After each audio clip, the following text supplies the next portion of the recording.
నమస్తే రమ్మగారు. నమస్తే జయ. మంచి చందమామ కథ ఒకటి చెప్తారా? మామూలుగా ఎవరైనా ఒకళ్ళు వచ్చి దేవుడో దేవదూతో గంధర్వుడక్షుడు కిన్నరులు కింపురుషులు ఎవరైనా వచ్చి నీకేం కావాలి, బాగా డబ్బులు కావాలా, మనశ్శాంతి కావాలా అంటే ఏం కోరుకుంటాం? మనశ్శాంతి రమ్మగారు, ఖచ్చితంగా. అంటే ఎప్పుడు మనశ్శాంతి కోరుకుంటాం జయ? మన దగ్గర సరిపడా డబ్బులుంటే ఆ, మనశ్శాంతి కోరుకుంటాం. ఆ. మనం డబ్బులు కటకట కటకట్లు ఆడిపోతున్నాం అనుకో, ఖచ్చితంగా డబ్బులేనండి. ఫస్ట్ ప్రయారిటీ దానికి. కదా.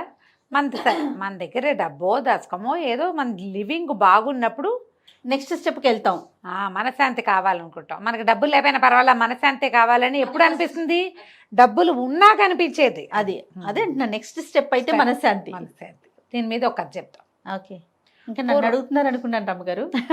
మీరేం కోరుకుంటారు చెప్పండి? నేనైనా మనశ్శాంతి కోరుకుంటాను ఇప్పుడు. అంతే, రైట్. పూర్వం అంట ఒక పల్లెటూరులో ఇద్దరు అన్నదమ్ములు ఉండేవాళ్ళు. తల్లిదండ్రి ఉన్నప్పుడు ఏదో కొంచెం సంపాదించారు. వీళ్ళకి కూరలు పండించుకునేందుకు ఒక చిన్న జాగా, ఓ చిన్న గుడిసె, ఒక 30 ఎకరమో 15 ఎకరమో పొలం, కాస్త ధాన్యం పండేందుకు చెప్పులు కుట్టేవాళ్ళు. వాళ్ళు తల్లిదండ్రి గతించాక మెల్లిగా ఏదో ఆ 2 కూరలు పండించుకుంటూ కాస్త ధాన్యం పండించుకుంటూ ఆ చెప్పులు కుట్టుకుంటూ బతికేవాళ్ళు. రూపాయి ఎక్కడి నుంచి వస్తుంది? చెప్పుల మీద వచ్చేది. అయితే ఏమైంది, క్రమంగా వీళ్ళున్న ఊళ్ళోకి ఒక బ్రహ్మాండ నాయకుడు చెప్పులు చకచకా కుట్టేసేవాడు ఒకడు వచ్చాడు. వచ్చి వాడు దుకాణం పెట్టేసరికి జనం అంతా కొత్త చెప్పులు దుకాణం పెడితే అంతా అటే పోతారు. వీళ్ళ దగ్గరికి జనం తగ్గిపోయారు, చాలా పేదగా అయిపోయారు వీళ్ళు. ఆ కాయా కసురు వాటితోటే బతకాలంటే చెయ్యి ఆడట్లేదు. ఎటగో నానా బాధ పడేవాళ్ళు. అట్ట గడిచి వీళ్ళకి శీతాకాలం వచ్చింది. ఊళ్ళో అందరూ మంటలు వేసుకునేవాళ్ళు. భోగి మంటలు అంటే మంటలు వేసుకుని కూర్చుంటారుగా. వీళ్ళకి మంటలకు కూడా చెట్లు లేవు. ఏదైనా ఉండాలిగా 2 ఇవేమైనా పుల్లలో ఏవో. అయితే తమ్ముడు అన్నాడు, అన్నయ్య ఇటు మన ఇంటిపై ఉన్న మైదానంలో చెట్లన్నీ కొట్టేశారు. కాకపోతే చెట్లు కొట్టేస్తే చెట్టు కింద పెద్ద వేరు ఉంటుంది కదా, ఆ వేరు భాగం ఉండిపోయింది, అది ఎండిపోయింది. ఆ వేరు పీక్కొచ్చి అది అంటించుకుందాము, చలికండా ఉంటుంది ఆ మొద్దు అన్నాడు. పెద్ద చెట్లకి వేళ్ల భాగాలు కూడా ఇంత లావున ఉంటాయి కదా. సరే వీళ్ళిద్దరు ఏం చేశారు, ఆ మైదానం మీదకు పోయి ఆ వేరు ఇట కొసలు తేలి ఉన్నటువంటి వేరు భాగాన్ని బాగా తవ్వి దాన్ని ఈడ్చుకొచ్చారు. నెలంతా డ్రైగా ఉంది చలికి. ఈడ్చుకొచ్చారు. ఈడ్చుకొచ్చి వీళ్ళు పొయ్యిలో కుంపట్లో వేసిన నిప్పు తెచ్చి ఇది వెలిగించారు.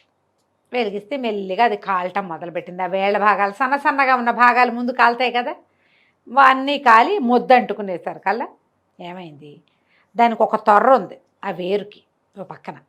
ఆ తొర్ర భాగం ఓ పక్కకుండి మెత్తగా ఉన్న భాగాన్ని వెలిగించారు వీళ్ళు. ఆ తొర్రలోంచి ఒక కోయిల బయటకు వచ్చి కుహూ కుహూ అని అరిచింది. ఓ అరిచేసరికి తెల్లబేరు, ఏమిటిది ఇక్కడ ఆ వేరులో ఉంది పడుకున్నది.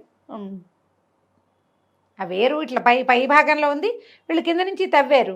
అడుగున డ్రైగా ఉన్న మెత్తటి సన్నవేళ్ల భాగాలు అంటించారు. త్వరలోంచి బయటకు వచ్చాక అటు ఇటు చూసి, ఏమిటిది, ఏం కాలం బాబు అని అడిగింది. అడిగేసరికల్లా కోయిలతో ఈ అన్నదమ్ములు ఏం చెప్పారు, ఇది కార్తీక మాసం. దేని ఋతువు అని అడిగితే కార్తీక మాసం అనేసరికల్లా, అయ్యో అలాగా, వేడిగా ఉండేసరికి ఎండాకాలం వచ్చేసిందని కూసాను. మీరు మంట పెట్టారు కాబట్టి వేడొచ్చినట్టు వేడెక్కింది కదా దిమ్మ. అయ్యో నేను ఎండాకాలం దాకా తలదాచుకోవాలి నా బాబు, నన్ను ఎక్కడైనా ఉంచుకుంటారా అనేసరికల్లా వీళ్ళేమన్నారు, 4 ఈ తాటాకులు ఇవి ఉంటాయి కదా, కమ్మలు అవి దూర్చి ఉన్న చూరులో, ఈ చూరులో వెచ్చగా ఉంటుంది, అందులో పడుకో అని చెప్తే ఆ చూరులో పడుకుని నిద్రపోయింది కోయిల.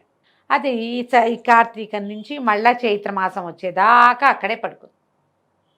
చైత్రమాసం వచ్చాక లేచి బాబు నేను దేశాటనకి వెళ్ళిపోతాను, మళ్ళీ కలుస్తాను, మీకు ఏమన్నా తెచ్చిపెట్టుకున్నారా, ఏమన్నా సహాయం చేయనా, మీ వల్ల ఆ త్వరలోంచి బయటకు వచ్చి నేను ఇంట్లో దాక్కున్నాను అన్నది. అనేసరికల్లా వాళ్ళ అన్నయ్య అన్నాడు, అమ్మ ఏం తెస్తావు మాకు, నువ్వు దేశం అంతా తిరుగుతావు కదా ఈ కూసుకుంటూ, ఎక్కడైనా ముత్యాలు కానీ రత్నాలు కానీ వజ్రాలు కానీ కనపడితే చెరుకోటి తెచ్చిపెట్టు, వాటితో అయినా మా బతుకు బాగుపడుతుందేమో అన్నాడు. అనేసరికల్లా ఈ కోయిలంది, దాందే ఉంది, నేను దేశం అంతా తిరుగుతాను, కానీ ఈ వజ్రాలు ముత్యాలు ఎక్కడుంటాయి అక్కడికి వెళ్ళను, నేను చెట్ల మీదకే వెళ్తా. కాకపోతే నేను వెళ్ళే చెట్లలో 2 విచిత్రమైన చెట్లు ఉన్నాయి. ఒక చెట్టు ఎప్పుడు పచ్చగానే ఉంటుంది, అది ఆకులు ఎండాక, దాని ఆకులు మొదటి బాగా పచ్చబడి ఆకులు ఎండాక పూర్తి బంగారంగా మారిపోతుంది ఆకు. ప్యూర్ గోల్డ్, ఎండాలి, చెట్టు మీదే పండి చెట్టు మీదే ఎండి కింద రాలిన ఆకు బంగారపు ఆకుగా మారుతుంది. ఇంకో చెట్టు ఉంది, అది సంవత్సరం అంతా పచ్చగానే ఉంటుంది దాని ఆకు. ఆ చెట్టు ఎవరి దగ్గర ఉంటుందో ఆ ఆకు వాళ్ళకి చీకు చింత ఉండదు అనేసరికల్లా ఈ పెద్దన్న అయినాడు, ఆ ఎండిపోయి రాలిపోయిన బంగారపు ఆకు ఒకటి తెచ్చిపెట్టమ్మా కోయిలమ్మ, నా బతుకు బాగుపడుతుంది అంటే తమ్ముడు అన్నాడు, ఆ పచ్చగా ఉండే ఆకు ఒకటి తేవా, చీకు చింత ఉండనన్నావు కదా, ఆ ఆకు పట్టుకురా అన్నాడు. కోయిలు వెళ్ళిపోయింది. ఎండాకాలం అంతా తిరిగి వానకారు వచ్చేసరికల్లా కోయిల తిరిగి వచ్చేసి వీళ్ళ సూట్లో దూరుతూ 2 ఆకులు పట్టుకొచ్చింది. ఒకటి బంగారపు ఆకు, రెండోది ఆకుపచ్చటి ఆకు. అది ఎన్ని తేగలదు, కోయిల ఎంత ఉంటుంది, అదో ఆకు ఇదో ఆకు ముక్కును కరుచుకుని తెచ్చింది. ఆ బంగారపు ఆకు పెద్దవాడికి ఇచ్చి పచ్చటాకు తమ్ముడికి ఇచ్చింది. ఎంత సంతోషించారో ఇద్దరు. అన్నయ్య అనుకున్నాడు, ఆకును చూసుకుని, ఈ పిచ్చి వెధవా, ఇన్నాళ్ళు నాకు పట్టిన శని వదిలింది, అసలు నాకు పట్టిన శని వీడే. బంగారపు ఆకు వదిలిపెట్టి పిచ్చాకులు తెప్పించుకుంటాడా ఎవడైనా, ఇక వీడితో కలిసి ఉండకూడదు అనిపించేసింది. బంగారం చూసేసరికి, సంపద వచ్చేసరికి తన పక్కనున్న పేదవాడు దౌర్భాగ్యుడుగా కనపడతాడు మనుషులకి. వాడు సొంత తమ్ముడైనా సరే వాడితో ఉంటే మనకి దౌర్భాగ్యం అంటుతుంది, వాడిని వదిలించేసుకోవాలనిపిస్తుంది. లోకంలో అందరినీ ఇలాంటి వాళ్ళనే చూస్తున్నాం. తమ్ముడిని పైకి తీసుకొద్దాం, ఈ బంగారపాకు తమ్ముడికి ఇద్దాం అనిపిస్తుందా ఏ అన్నకైనా. అతను విడిగా వెళ్ళిపోయాడు. ఆ బంగారపాకు వచ్చిన వేళ విశేషం వీడి దగ్గర చేరిందని తెలియంగానే అతను ఎప్పటి నుంచో ఒక అవతలింటి అమ్మాయిని ఇష్టపడుతున్నాడు. ఆ పిల్ల పెళ్ళికి ఒప్పుకోవాలి, వీళ్ళ దగ్గర లేవని. ఆ అమ్మాయి కాస్త నేను పెళ్లి చేసుకుంటాను. చెప్పుల షాప్ ఒకటి పెట్టాడు చూడు, వాడు వీడికి పార్ట్నర్షిప్ ఇచ్చాడు, వీడి దగ్గర బంగారం చేరింది కాబట్టి. అన్నయ్య కూడా వెళ్ళిపోయేసరికల్లా ఈ తమ్ముడి పని ఇంకా అధ్వాన్నం అయిపోయింది. ఇంకా అధ్వాన్నం. వాడు మైదానం మీద దుంపలు తవ్వుకుంటూ పువ్వులు అవి కోసుకుని తింటూ అలాగే ఉండేవాడు. కానీ హాయిగా ఉండేవాడు, చీకు చింత లేదు. తనకేమీ లేవు, అన్నయ్య వెళ్ళిపోయాడన్న బెంగ కూడా లేదు వాడికి, ఏ బెంగ లేదు. ప్రాణం హాయిగా ఉండేది. ఆ మైదానంలో పడి తిరుగుతూ ఆకలేసినప్పుడు ఏ కాయో ఏ కసరో కోసుకుని తింటూ ఆ తిన్నదానికి సంతోషిస్తూ నదీ తీరంలో తిరుగుతూ ఉండేవాడు. అయితే ఏమైందట, ఆ కాలంలో అక్కడున్న ఒక జాగీర్దార్ గారు, ఆయనకి ఏదో సమస్య వచ్చింది. ఆ జాగీర్లో కొంతమంది తిరుగుబాటు చేశారు. వాళ్ళ తమ్ముడు ఆస్తి పంచుకుపోయాడు. ఆయన ఎప్పుడు దుమదుమలాడుతూ రొసరొసలాడుతూ చేతికంతిని విసిరి కొడుతూ ఎవరైనా ఏదైనా అడిగితే వాళ్ళ మొహం పగల కొడుతూ ఎంత దుమదుమలాడుతూ ఉండేవాడు. అయితే ఒకనాడు ఆయన ఈ మైదానం మీద వ్యాహ్యాలకి వెళ్ళి ఆ నదిగా ఒడ్డున కూర్చుని ఉన్న తమ్ముడితోటి కాసేపు మాట్లాడాడు. ఆ తమ్ముడు ఈయన కులాసగా కబుర్లు చెప్పుకున్నారు. ఇంటికి వచ్చిన జాగీర్దార్ గారు వస్తున్న దారిలో సైనికులందరినీ నవ్వుతూ మాట్లాడిచ్చాడు, అందరినీ పలకరించాడు, కడుపు నిండా అన్నం తిన్నాడు. ఒక్క మాట మాట్లాడలా, ఎవరిని ఏమనలా. ఇదేంటి ఈయన ఇలా దేవుళ్ళ అయిపోయాడు? ఆశ్చర్యపోయారు. ఏమిటి అని ప్రశ్నించారు. ఆ కష్టాలు అందరికీ ఉంటాయి, ఏం చేస్తాము, అవే పోతాయి, మన పని మనం చేసుకుంటే బాగుంటుంది, ఎందుకు వచ్చింది ఈ తగాదాలు ఇవన్నీను అనేసరికి ఆశ్చర్యపోయారు. ఎలా ఈయనలో ఈ మార్పు వచ్చింది? అప్పుడు వాళ్ళలో ఒకళ్ళిద్దరు ఏం చెప్పారంటే, ఏ రోజు సాయంత్రం ఇక్కడ అందరినీ అరిచి చేతిలో వస్తువులన్నీ విసిరుకొట్టి కత్తిపుచ్చుకుని గుర్రం ఎక్కి వెళ్ళిపోయిన జాగీర్దార్ గారు సాయంకాలం వచ్చేటప్పుడు ఈ అన్నదమ్ముల్లో చెప్పులు కుట్టే వాళ్ళల్లో ఉన్న రెండో వాడితోటి చాలాసేపు నది ఒడ్డును కూర్చుని మాట్లాడాడు. వాడి దగ్గర నుంచి తిరిగి వచ్చాక ఈయన ఇలా దేవుళ్ళ అయిపోయాడు. అందరూ ఆశ్చర్యపోయారు. ఇక అక్కడి నుంచి చూడు మొదలుపెట్టి అధికారులు వాళ్ళు వీళ్ళు అందరూ వచ్చి ఈ చిన్నవాడితో మాట్లాడేవారు. మాట్లాడంగానే వాళ్ళకు సంతోషం వచ్చేది, హాయిగా ఉండేది. ప్రతి వాళ్ళు వచ్చిన వాళ్ళు ఏదో ఒకటి పట్టుకొచ్చి ఇచ్చేవాళ్ళు. జాగీర్దార్ గారు ఎప్పటికప్పుడు వచ్చి కాసేపు కబుర్లు చెప్పేవాడు. ఓ ఉత్తరీయం తెచ్చేవాడు, ఓ చొక్కా తెచ్చేవాడు, ఓ ఏవి తెచ్చేవాడు, భోజనాలు తెప్పించేవాడు. మెల్లిగా చిన్నవాడి పని బాగుపడింది. అతనికి ఎవరో ఒకళ్ళది ఏదో ఒక రాజోద్యోగిలాగా ఉండేవాడు. అతను అన్నీ వచ్చేస్తాయి, ఏ అధికారం వస్తే ఆ అధికారానికి సంబంధించిన వస్తువులన్నీ ఇతని దగ్గరకు వచ్చేసేవి. హాయిగా కులాసాగా జామని ఉండేవాడు. మామూలుగా లేదు వాడి పని. అతను వేసుకునే బట్టలు వేసుకునే చెప్పులు ఏ డిపార్ట్మెంట్ వాళ్ళు వస్తే ఆ వస్తువులు ఇచ్చేసేవి. అతను కూడా ఒక రాజోద్యోగులాగా కనపడేవాళ్ళు. వీళ్ళంతా చాలా స్థిమితంగా హాయిగా ఉన్నారు. క్రమంగా ఈ జాగీర్దార్ గారి బావమరిది రాజుగారి దగ్గర వజీర్గా ఉన్నాడు. ఆయనకి తెలిసింది. ఓ. వజీర్ రాజుగారికి సుల్తాన్ గారు చాలా పెద్ద సమస్యలో ఉన్నాడు. పెద్దరాజుగారు అసలు మామూలుగా లేదు, తిరుగుబాటు జరుగుతోంది వాళ్ళ దగ్గర. ఎప్పుడు కొట్టుకు చచ్చిపోతున్నారు, నిరంతరము కొట్లాటలే. సభ తీర్చారంటే సగం మంది కత్తులు కటార్లు పుచ్చుకునేవాళ్ళు. ఏం చేయాలో తెలియదు.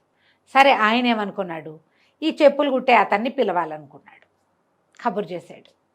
ఈ అబ్బాయి ఇచ్చాడు. ఈ లోపల 4 సంవత్సరాలు గడిచింది. కోయిల 4 సార్లు ఆకులు తెచ్చిపెట్టింది ఇతనికి. బంగారపాకులు అన్నయ్యకి వెళ్తున్నాయి, అన్నయ్య సంపద పెరిగింది. ఈ చీకు చింత లేని వాడికి పచ్చటాకులు చేరుతున్నాయి. ఇతను ఏం చేశాడు, ఈ తమ్ముడు తన దగ్గర ఉన్న పాత కంబళిలో ఈ ఆకుల్ని 4 ఆకుల్ని పచ్చటాకుల్ని పెట్టి అటు ఇటు కుట్టేసి దాన్ని భుజాన వేసుకుని తిరిగేవాడు. అతను ఎక్కడికి వెళ్తే అక్కడ హాయిగా ఉండేది. ఎవరికి కొట్లాట్లు ఉండేవి కాదు, ఎవరు తిరగబడేవాళ్ళు కాదు, మంచి మాట చెప్తే వినేవాళ్ళు, కలిసి భోజనం చేసేవాళ్ళు, సాయిదా ఫాయిదాగా పోయేవాళ్ళు అందరూ. అక్కడి నుంచి రాజోద్యోగి ఇతను రాజుగారి దగ్గరికి చేరాడు. ఇతను ఆస్థానంలోకి వెళ్ళంగానే అంతా గొడవ సద్దుమణిపోయేది. ఒక్కొక్కళ్ళు అడిగేవాళ్ళు, ఇంత మంచి బట్టలు వేసుకున్నారు, చక్కటి చెప్పులు, మంచి నగలు, ఆ కంబళి ఏమిటండి అంటే, ఉన్నియండి, ఈ కంబళి నా పాత జీవితాన్ని నాకు గుర్తు చేస్తుంది, నేను ఎక్కడి నుంచి వచ్చానో నాకు జ్ఞాపకం చేస్తుంది, ఈ కంబళి నా భుజం మీద ఉండటమే మంచిది అలాగని చెప్పేవాడు. రాజుగారి దగ్గర బ్రహ్మాండమైన ఇల్లు ఇచ్చారు ఇతనికి. పూర్తిగా చిన్న రాజుగారిలాగా నడుస్తోంది తమ్ముడి కథ. ఒకనాడు ఏమైందట, ఈ తమ్ముడికి ఇంత ప్రభ వచ్చేసిందని అన్నయ్యకి తెలిసింది. బంగారం చేరిన ఎవరి దగ్గర ఆస్తులు చేరతాయో వాడికి గ్రీడ్ పెరుగుతుంది. ఈర్ష్య, అసూయ. మనకే ఉండాలి, వాడికి ఉండకూడదు, మనమే ఇంకా గ్రాండ్గా ఉండాలి అలా అనిపిస్తుంది.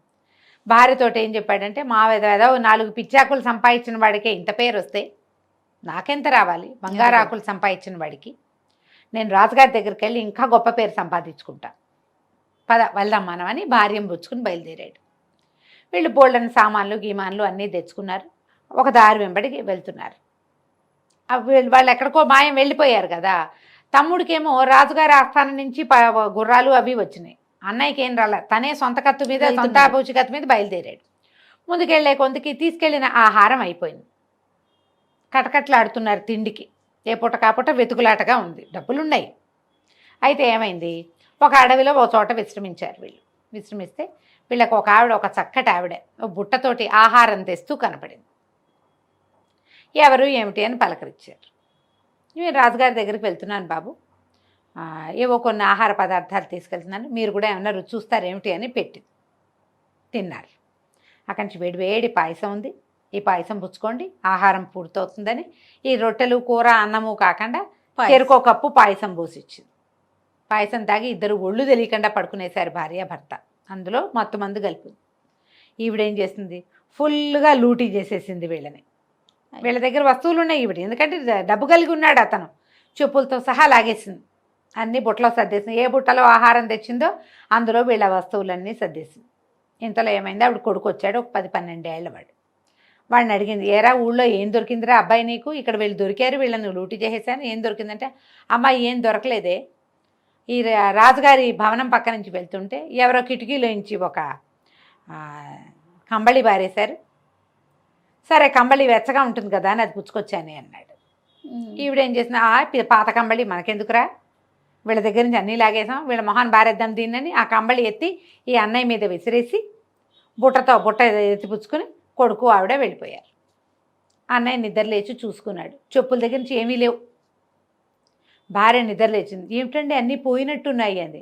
ఆ పోతే పోయినాయి లేవే, పోతే పోయినాయి, అసలు ఇంత దూరం ఎందుకు వచ్చాం మనం, పెద్ద డబ్బు కోసమా, పేరు కోసమా, లేకపోతే ఏమైంది, చూడు అడవి ఎంత బాగుందో, పచ్చగా చక్కగా చిన్న కుటీరం వేసుకుని హాయిగా ఉందాం ఇక్కడే, మన ఊరు వెళ్ళొద్దు, రాజుగారి ఊరు వెళ్ళదు, మనకెందుకు అవన్నీ, మన ఊరిలో కూడా ఏముంది సుఖం, ఎప్పుడు పని, ఇక్కడైతే హాయిగా ఉండొచ్చు, కట్టెలు కొట్టి తెస్తా, చక్కగా వంట ఉండదు, కానీ ఏగో పళ్ళున్నాయి, కాయలున్నాయి, ఒక గుప్పెడు ఒక చారెడు నేల దున్ని ధాన్యం పడేసుకున్నామంటే బోళ్ళంత పంట, హాయిగా ఉందామన్నారు.